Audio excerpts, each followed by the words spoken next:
海伦飓风重创美国的北卡罗莱纳州，11月9号以及10号这2天，美国的慈济志工跨洲前往受灾区域，同时汇聚当地志工的力量，举办了3场现值卡、环保毛毯以及赈灾物资的发放行动。除了这一份及时的援助，也在居民们身上看到了互助的精神。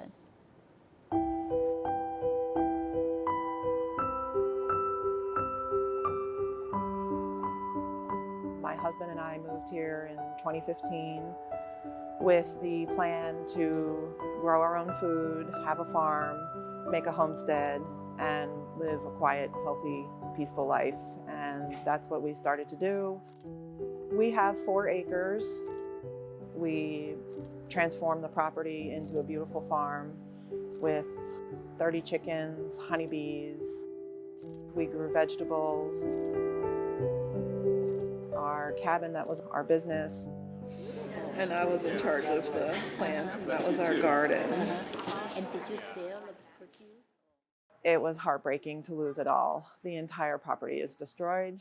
Our house is flooded and full of mud. The entire lower floor is gutted.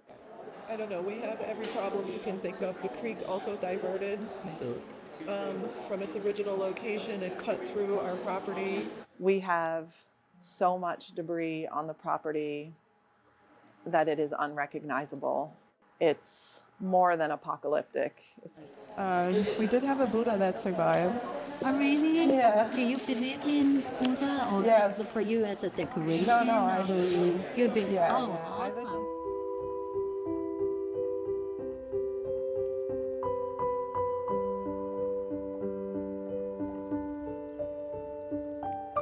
This is a gigantic metal culvert. God knows where that came from, probably a road. We don't have any other way to get rid of debris except to burn it. It definitely gives a feeling of an apocalypse here because a lot of different properties have these big burn piles right now, and you can see the smoke, and it's just kind of crazy. And we still have mountains of debris on the property. This car is not ours. We were able to find that person through his ID. So yeah, that was our bee house, which my husband just built this year, and we had our first hive this year, and we collected honey from it twice. And then none of this debris was here before. This was all flat land. So this was our Airbnb cabin that my husband and I renovated ourselves. It was very successful. We called this cabin the slow down cabin. So unfortunately, it's all destroyed now. I can show you the inside. The cabin got jacked up during the flood. It moved about 20 feet this way. So there was a tree that came through the wall of the shower. Here, this hole, there was a tree that was through here. We cut it out, and this is where the sink was. And I used to love this view because when you looked out the window here as a guest, there was our beautiful vegetable garden here. This is the creek, and outside here you can imagine there used to be a barrel sauna. It is kind of heartbreaking to see it all gone, but everyone says, well, you'll rebuild. I don't know.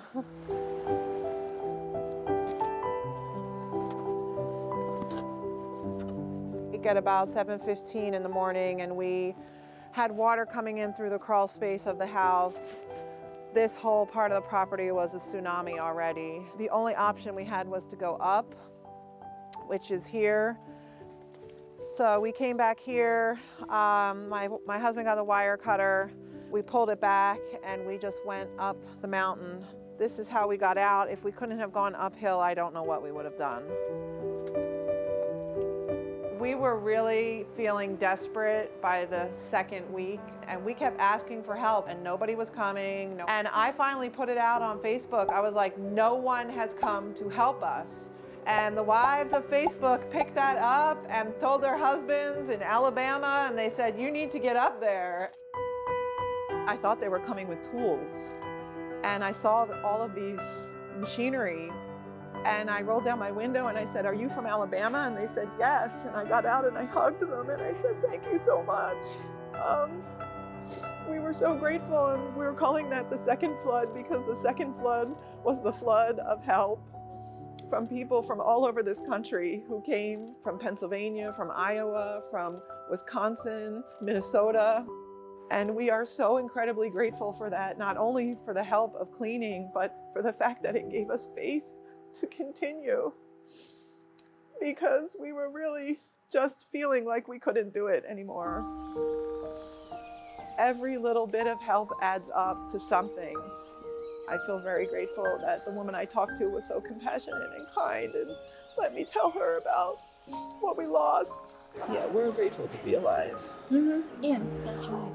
We haven't had time to personally thank everyone, and I just want to say thank you to all of them, because we will never forget the kindness of strangers that left their own families, their own jobs, their own lives to come here and help people that they've never even met.